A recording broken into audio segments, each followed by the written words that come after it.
Tzvi, you can explain us a little bit what is the conservative movement, the Masorti movement? Okay. Masorti and conservative are the same. It's the Masorti is the Hebrew name for the conservative movement, the worldwide movement of the three important streams in Judaism: Orthodox, Reform, and conservative Masorti. There are 1.5 million Jews of the conservative Masorti movement all over the world, with almost 1,000 communities. Betel in Mexico is the one that represents. Bet-El in Mexico is a Masorti community. There are other Masorti communities in Guadalajara. There are 75 Masorti communities in Latin America, in Argentina, Chile, Uruguay, etc. There are 35 Masorti communities in Europe, almost 700 in the United States and Canada. And in Israel, where I come from, there are over 60 Masorti communities. What does it mean to be conservative, to be Masorti? What's the difference between Orthodox, Masorti? I don't know. Right. So, the difference, I get asked all the time, what's the difference between the Reform and Masorti, between Masorti and Orthodox, okay?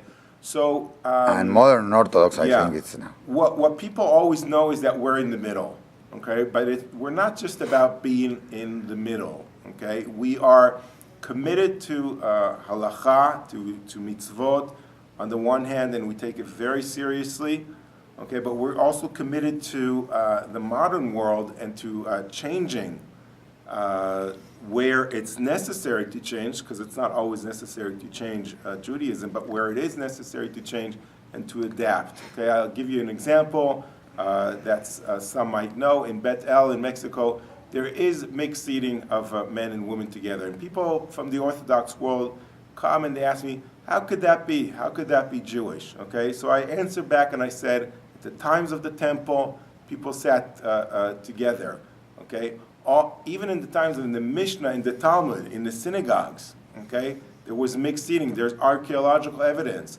When you read the Talmud, when you go and hear all the poskim, all the people who, the great rabbis, there is no mentioning that there needs to be a separation between men and women. And it's really an Orthodox practice from the few hundred years ago, and today it's spread around the world and people think that's the original Judaism.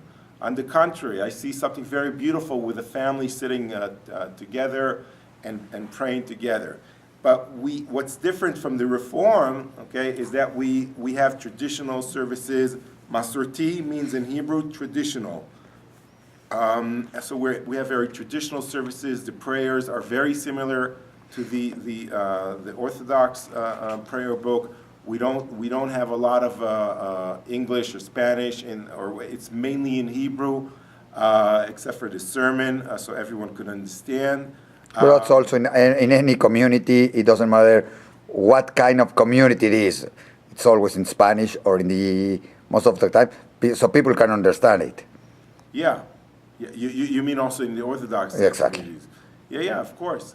And in that sense, Masorti is really different in much more commitment to Jewish law, but also to the modern world. We sort of like combine it. You could be part of the modern world and enjoy the changes that were done there, together with being seriously committed to your Judaism. Would you always keep, let's say, all the Jewish laws?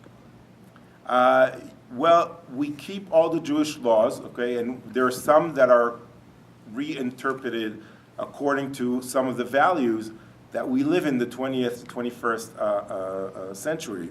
Again, for example, the issue of women, okay, and their role in Jewish life.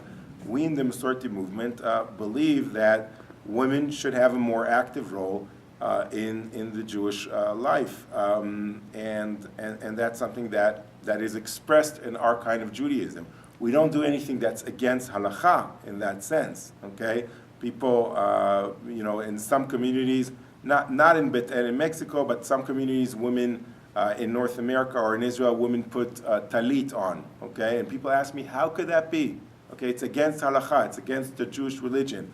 So I go to the Talmud, I open it up for them, I go to Tractica Menachot Daf Mem Bet, okay, it's the actual Yes. place in the Talmud, and I show them where it says, Akol chayavin betzitzit, kolel nashim. Nashim also, women also have to put on tzitzit. And people was like, oh, we didn't know that it said that here, okay? And then there's one rabbi that says that women shouldn't do that, okay? And everyone chose from the Orthodox world to take the opinion of the one rabbi because of their negative attitude towards women in the public sphere, okay? They want to keep women in home, etc., okay? So we come and we say, okay, no. There are other opinions in the Talmud we could adopt as well, and it's perfect legally according to Jewish custom. We didn't invent anything in that sense.